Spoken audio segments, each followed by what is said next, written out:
Magandang hapon po mga kababayan. Ranger Kidlat Vlog, Retired Soldiers Commentary Opinion Assessment. Ang pamagat po ng ating vlog ngayong araw ay Game Plan Envelopment. Bakit Game Plan Envelopment? Dahil mukhang i-envelop na ang mag-ama sa pamamagitan ng ICC at impeachment. No? ICC against former President Digong and impeachment to BP Inday Sara. So titingnan natin kasi ang balak yata nito mukhang lumalabas na gusto nilang gawin ito upang masiguro na isa sa mag-ama ay madadali o malaglag dyan sa either sa ICC or impeachment. Pero most probably, ang makaligtas dito is si BP Inday sa impeachment because ano lang yan ang kailangan dyan is numbers game sa Senate. So ang ICC, kung talagang isurrender ng government si former president sa ICC if ever na mag-issue ng warrant of arrest, then yun yung mukhang medyo delikado. So mukhang delikado ang sitwasyon natin dahil syempre ang mga supporters ng mga Dutertes ay malamang hindi papayag basta-basta. And that's why panoorin natin mga kababayan. Ito po ang sequence ng ating presentation, situation, game plan, CNN timeline, lessons learned, solution, and recommendation.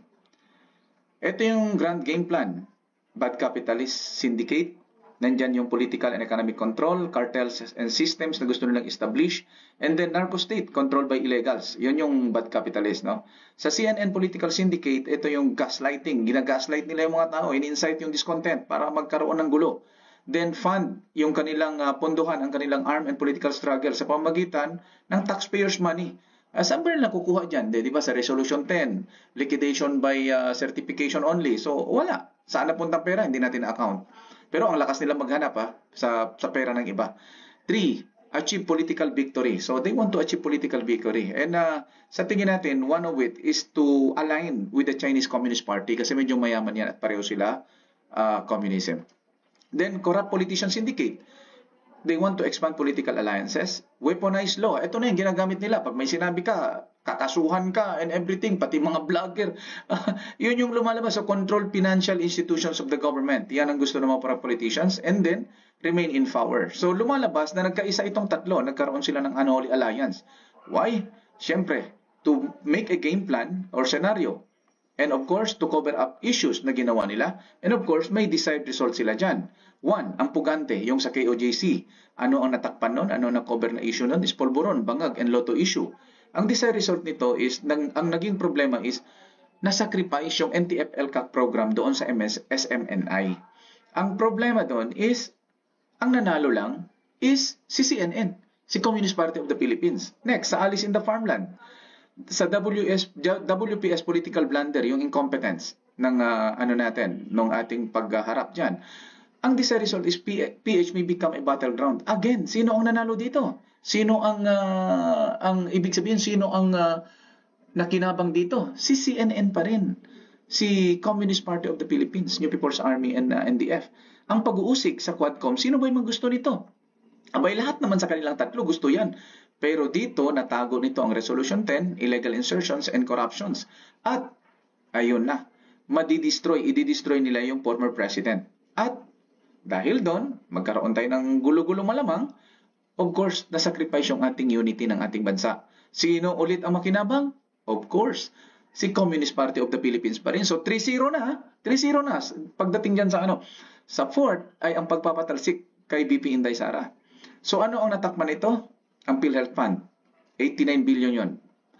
Maharlika Investment Fund, ang flood control fiasco, lahat yan natatakpan na. So, ang desired result is, of course, yung taxpayers' money dyan na-sacrifice na. Dahil sa pagpapatalsik and everything, PhilHealth Fund, hindi na natin nakikita. Nandun na lahat ang ating atensyon sa pagpapatalsik, sa impeachment. So, magkakaroon yan ng anarchy if ever na magpatuloy. At pag nagkaroon ng anarchy, sino nakinabang ulit? Na kumukhang si CNN lang talaga ang nakikinabang, si Communist Party of the Philippines.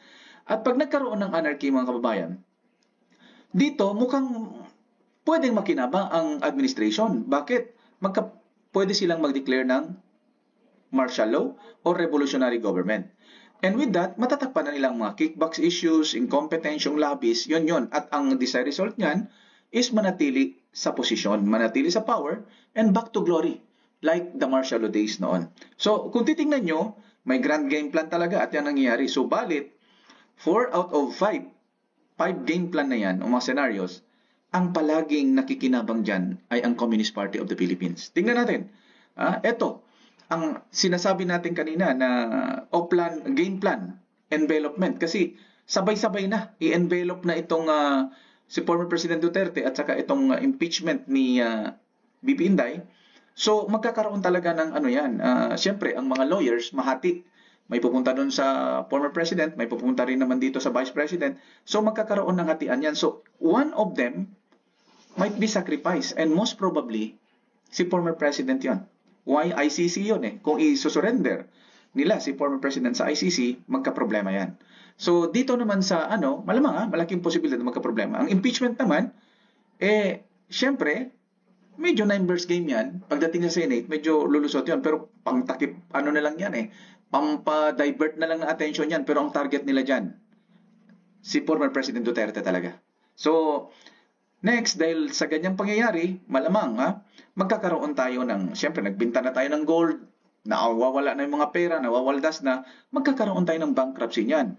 Of course, ang sunod nun, chaos, hunger, looting, then anarchy. Ang worst case scenario is civil war. Ang adversary naman natin dyan sa West Philippine Sea, magkaroon na lang siya ng easy invasion. Invasion from within pa. Kasi yung kanyang mga kapwa communist, pwede nang mag-take over sa ating bansa. And of course, kung sakaling magkaroon man ng konting gera, dito na yung battleground. At ang forward edge o battle area nila, dito na sa Pilipinas. And afterwards, maging vassal state na tayo. Kasi wala naman tagalaga tayong laban sa kanila. And pag vassal state na tayo, communism na ang ating pamahalaan. At syempre, sinong hawak? Syempre, Communist Party of the Philippines, CPP, NPA, NDF, or CNN. And of course, ang gagawin ng CPP, ng Communist Party of the Philippines, reorganization and purging. Alam nyo kasi sa kanila is normal lang yung purging. Etong mga, mga Communist Party dito sa atin, ginagamit nila ang political party list nila dyan.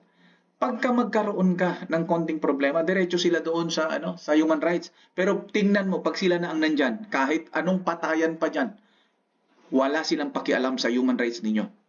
Huwag tayong patulog-tulog sa pansitan. Meron tayong dyan, grupo sana na maganda, pero wala. Patulog-tulog. So, pag ganon, maging communist state na tayo.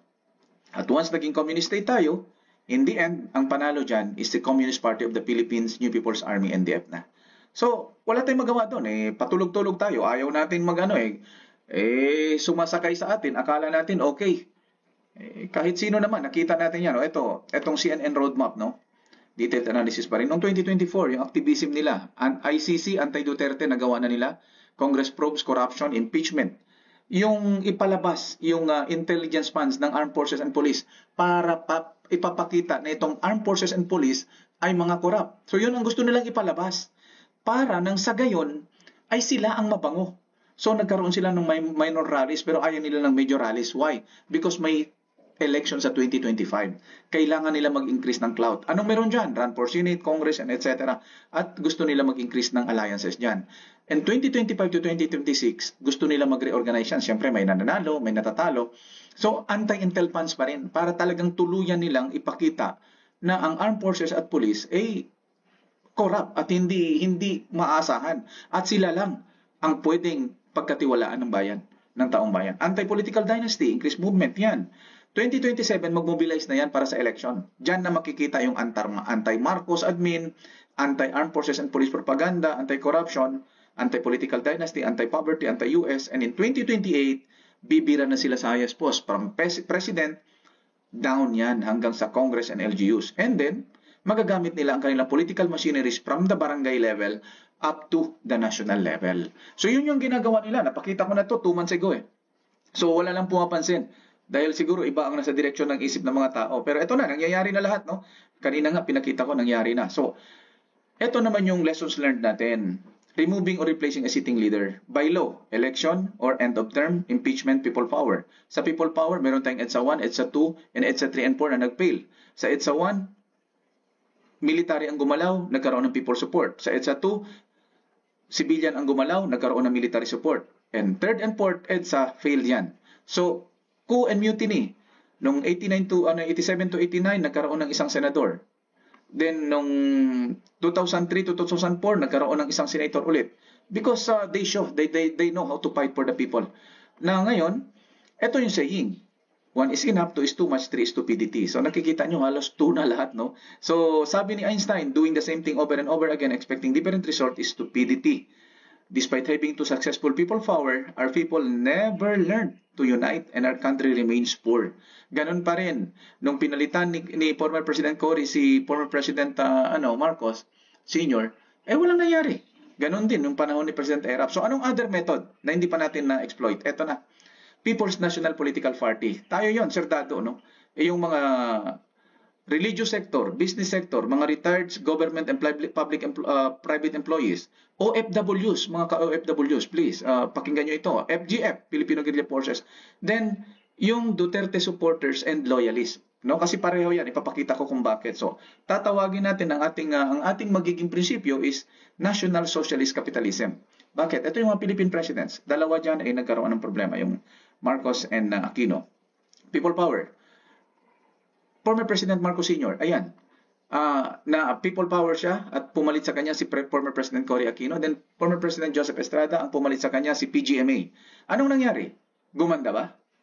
Di ba lalo tayo nalugmok? And that's the reason why hindi tayo padalos-dalos. Kung gusto talaga gusto nyo ng ganyan, pag-usapan. Baka mamaya, for instance, sabihin natin, sige, nagkaroon ng people power, naalis yung nakaupo, tapos pumalit yung isang ipapalit ninyo. Do you think gaganda ang buhay natin? Baka papalit lang na mga ibang buhaya sa dating buhaya. Di ba? Hindi kasi pinag-usapan yan, hindi ganun yan. Kasi mahirap na itong mga bagay na ito na wala tayong natutunan. Punta tayo sa legal. Ano yun? Ito. Si former President Rodrigo Roa Duterte, he claimed that he is a socialist. Ang ganda ng kanyang ginawa. Halos lahat ng mga Pilipino noon, including lalo na ang mga OFWs, tuwang-tuwa sa kanyang pamamalakad, sa kanyang paraan ng pamamahala ng ating bansa. Everybody, almost everybody felt proud na maging Pilipino. But this time, sabi naman ng iba, hindi na daw sila proud. I don't know, feeling nila yon. So ito si former President Duterte, socialist. He claimed it. Sinabi niya yan. So let's see. Solution and not additional problem ang ating hahanapin. Ano ito? Ipakita muna natin. Ito ang ating current situation. Present situation. Political capitalism kasi tayo Pinapangunahan tayo ng mga political parties and party list groups. Galing sa political dynasties, oligarchs, elitists, cronies, bad capitalists, drugs, hoarders, smugglers, nandyan na. Nagpapanding na yan para yung mga kamag-anak nila o mga kagrupo nila na maganda ang reputation, pinapupunta nila dyan sa Congress at pinoprotektahan ang kanilang interest.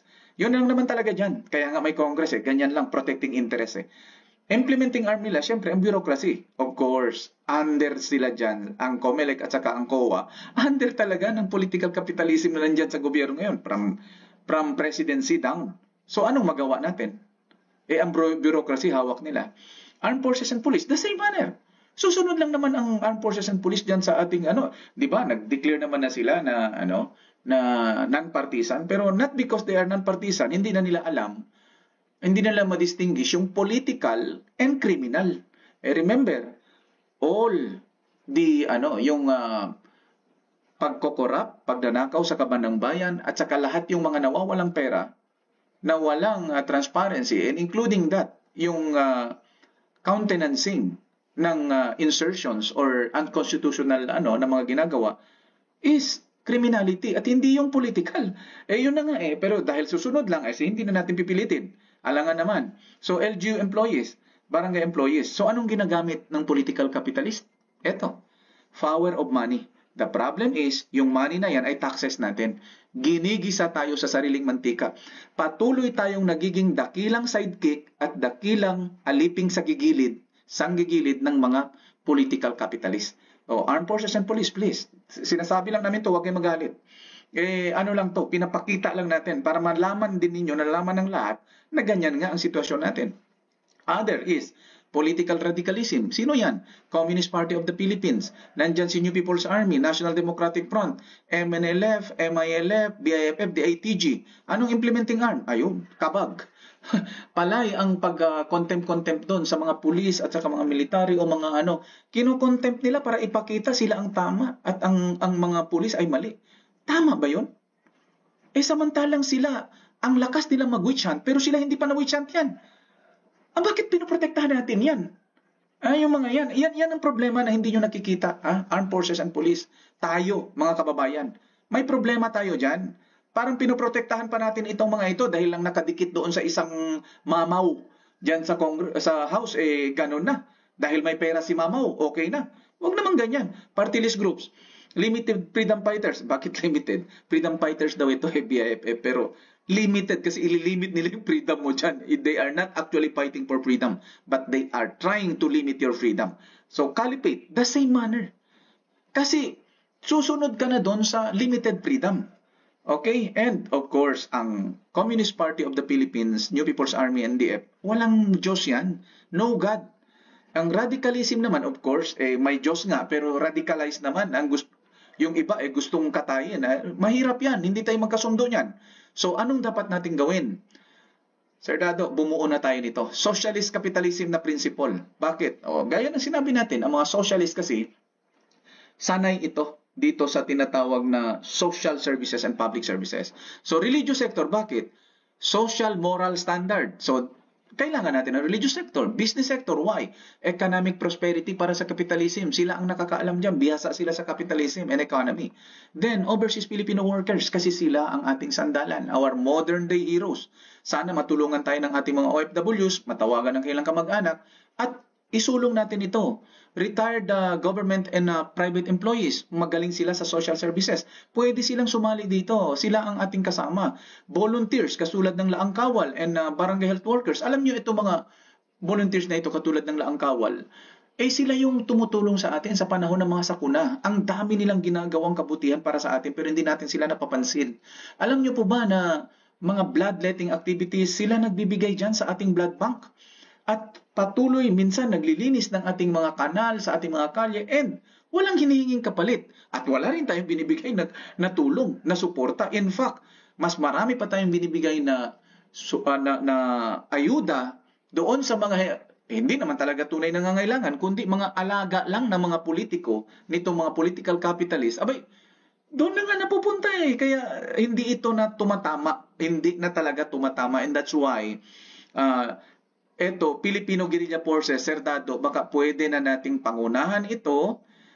Alam nyo kasi mga kababayan, ang nangyari sa Ukraine, nagamit nila ang kanilang security forces. Nung medyo na marami ang nalagas, ang inilagay nila ang kanilang reservist na. So itong mga Laang Kawal nila ang nilagay. So nung medyo naubos na rin ang kanilang Laang Kawal, ang kinuha nila ay ang mga bilanggo at yon ang pinanglaban nila. So you see, mabuti nga dito si Sir Dado Enrique, nag-isip na Filipino Guerrilla Forces dahil pagkatapos ng reservist, meron pa tayong makukuha na puwersa, which is the Filipino Guerrilla Forces. Napakatalino mo, Sir Dado. Mahusay ka. Mabuhay ka, Sir Dado. So pag-umpisahan natin to, i-unite natin itong mga nakalagay dito at gagawin natin yung tinatawag nating People's National Political Party na may prinsipyong socialist capitalism. So, DDS. Bakit DDS? Siyempre, si former President Duterte is a socialist. Ganon din naman ang mga loyalists. Why? Because si former President Marcos Sr. noon ay ang ganda ng ang kanyang mga social services ay napakaganda. Katulad ng heart center, lung center, ano pang mga center ng mga children's center, medical center. You see, bakit hindi tayo magkaisa para ipaglaban naman ang ating interes? Now, rebel returnees, NPA, MNMI, pwede kayong sumali. Self-employed, farmers, fishermen, public service, transport groups, beauticians, and every time mga self-employed. Indigenous Peoples Organization, ito kailangan ito dito kasi matagal na silang napabayaan. Hindi nabigyan ng pansin masyado, no? O hindi nabigyan ng suporta. Scientists, of course, ito mga special natin na mga dapat talagang bigyan ng pansin. Technological, mga technologies, na mga technicians, media and vloggers. So pagtulungan natin ito, siguro Sir Dado at sa lahat ng nakakapanood nito, tinatanong ko na, kasama na ang ating mga OFWs, payag ba kayo dito? Yes or no? Na magpatayo tayo ng People's National Political Party para sa atin. Na hindi na tayo magpapadala dyan. Karamihan dyan, mga magnanakaw lang itong political capitalism at saka political radicalism. Alam nyo ba kung paano magnakaw itong CNN? Abay, matibay sa pamagitan ng extortion, harap-harapan, takutin ka, nakawan ka. Mabuti nga, sumali sila dyan sa politika. Madali naman sila makapuslit. Bakit? Certification, liquidation by certification lang Iyon ang problema dyan. Kaya nga mga kickbacks and everything, nandyan na, political capitalism, political radicalism. Hanggang kailan tayo magpatuta-tuta sa kanila? Hanggang kailan tayo magpaaso-aso sa kanila? Mga kababayan, Sir Dado, religious sector, business sector, overseas, OFWs, retired, mga volunteers, Laang Kawal, BHW, Filipino Guerrilla Forces, DDS, loyalists, rebel returnees, self-employed, public servants, mga indigenous peoples, scientists, media vloggers, hanggang kailan tayo magpatuta-tuta at magpaaso-aso sa mga political capitalist na yan at saka mga political radicalist? Hanggang kailan? Puro lang tayo wala tayong ginagawa. Kaya nga ito sinasabi natin, BP Inday, baka gusto mo na pangunahan ito. Hindi na natin kailangan yung kalye-kalye o daan-daan o kalsada. Ang kailangan natin dito, ang kailangan natin is magkaroon tayo ng convention. Convention para tingnan kung paano itayo ang party na ito, ang People's National Political Party. Imbis na reklamo tayo ng reklamo, dayamudum tayo ng dayamudum, puro tayo bagulbul, mas mabuti pang gawin natin to. We will face them head on. May election naman And then kung kaya natin gawin to, tingnan natin kung sino ang mas malakas. At the end of the day, sila gagamit ng pera. Tayo gagamit ng boto. So, titingnan nyo nga. Paano ba yan? Pera lang naman ang hawak nila pero napasunod tayo. Bakit? Mga mukhang pera kasi tayo Nagpadala tayo, nagpasunod-sunod-sunuran tayo sa pera Yun yung problema. Kaya hindi tayo umaangat kasi karamihan sa atin dyan, sunod-sunuran sa pera. Kaya yung may pera, sila nasa taas. You see? Pwede naman sana mabago yan kung magkaisa tayo. Ang problema kailan? Kung hindi ngayon, kailan? At kung hindi tayo, sino ang gagawa niyan? Yung mga inchik na ba? Ang pupunta dito para gawin yan para sa atin. Patulog-tulog tayo. Tigilan na natin yung patulog-tulog. Kailangan na nating gumalaw. Okay, what are the possibilities for us provided for within our constitutional rights? And why not? 1. The National Socialist Capitalism Movement to seek elective position in the respective provincial, city, municipality, yung LGUs and barangays.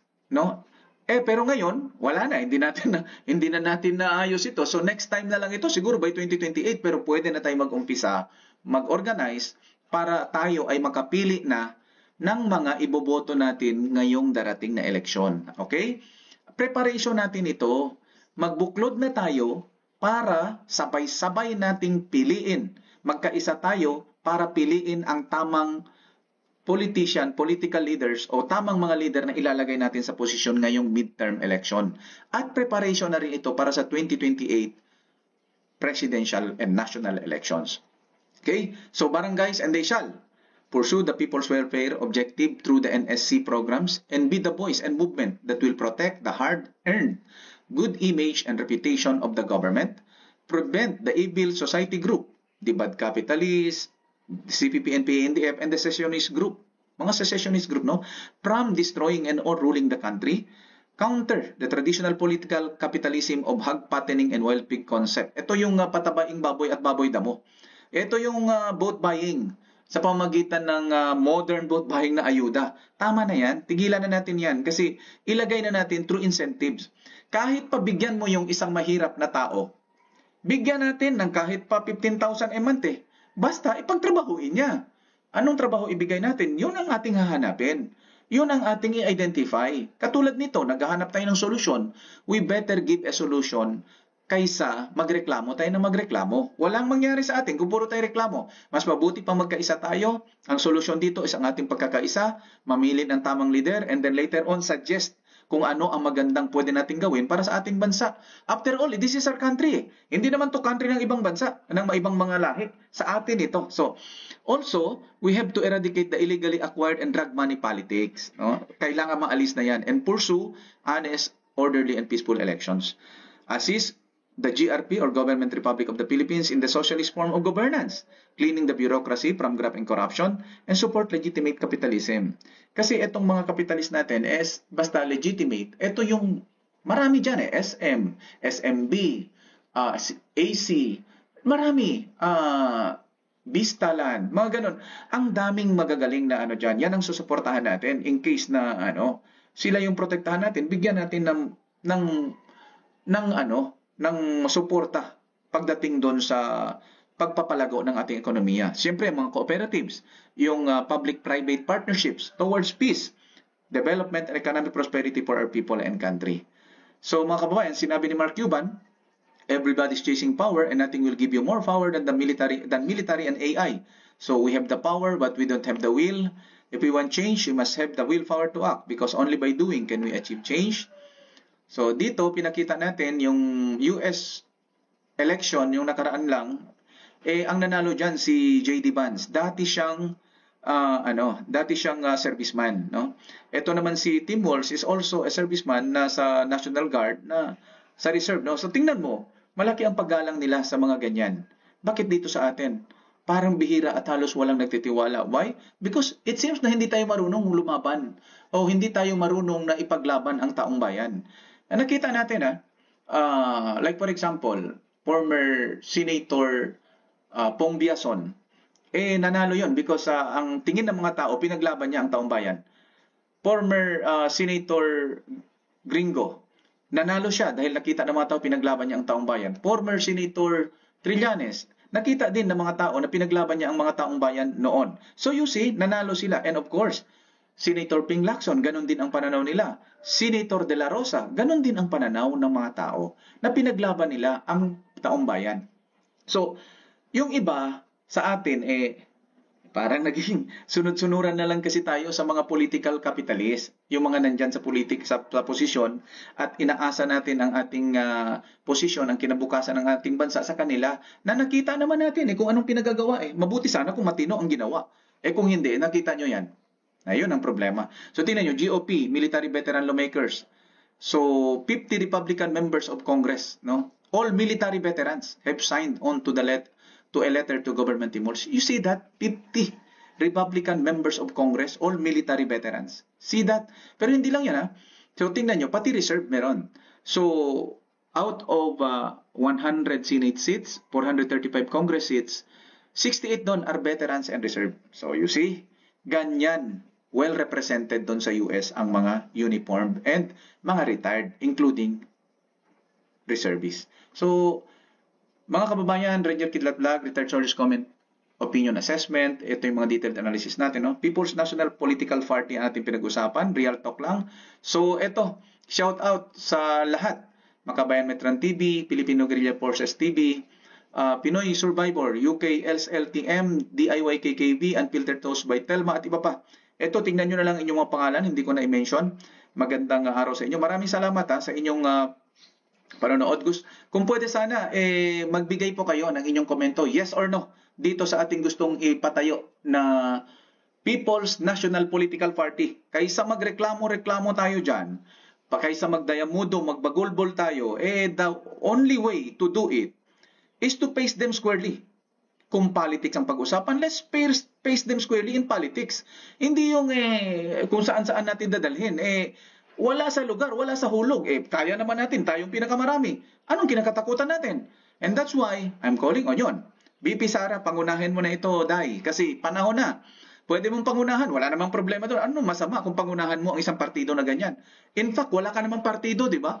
Wala kang partido. Ganon din si So, let's make it a party. Para pag-umpisahan na, para preparation, para ikabubuti ng ating bansa. So, ito, sila Jason Santos, yan, sila Ma'am Meridon, sila Sarah, Orlando sa Australia, no? Sir Orlando. So, magandang hapon sa inyo dyan. Magandang araw sa lahat. At ito, pinakita natin. Sana nasa mabuting kalagayan po kayo lahat sa mga araw na ito.